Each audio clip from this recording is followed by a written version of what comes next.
नमस्कार मैत्रिणींनो, आज मी तुमच्यासोबत शेअर करणार आहे पत्तागोबीची अतिशय साध्या पद्धतीने करायची पण चवदार अशी रेसिपी। तर इथे कढाई गरम झालेली आहे आणि त्याच्यामध्ये मी टाकलेलं आहे 1 पळी तेल आणि त्याचबरोबर मी टाकलेली आहे मोहरी।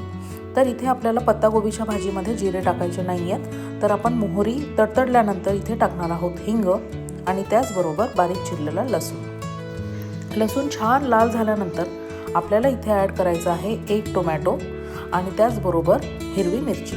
तुमच्या आवडीनुसार तुम्ही हिरवी मिरचीचा वापर इथे करू शकता।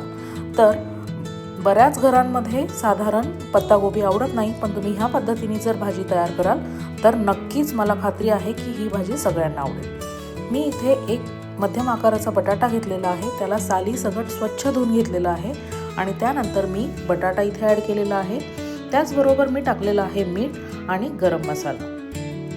तर आपल्याला जास्त मसाल्यांचा अजिबात वापर करायचा नाही आहे, तर फक्त गरम मसाला आणि मीठ, जेणेकरून मीठ टाकल्याने बटाटा लवकर शिजला जातो आणि बाकीचे जे मसाले आहेत ते जळत नाही, त्यामुळे आपण इथे मिठाचा वापर केलेला आहे।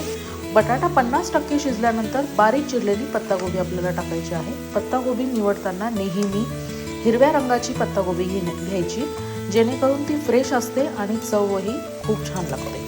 तर पत्तागोबी आणि बटाटा आपल्याला 15 मिनिटं झाकण ठेवून शिजवायचा आहे। 15 मिनिटांनंतर तुम्ही पाहू शकता की हा बटाटा जो आहे तो ह्या पद्धतीने शिजलेला आहे। तर मी पळीच्या साहाय्याने हा दाबून बघितला आणि हा बटाटा शिजलेला आहे, याचा अर्थ आपली भाजी तयार आहे।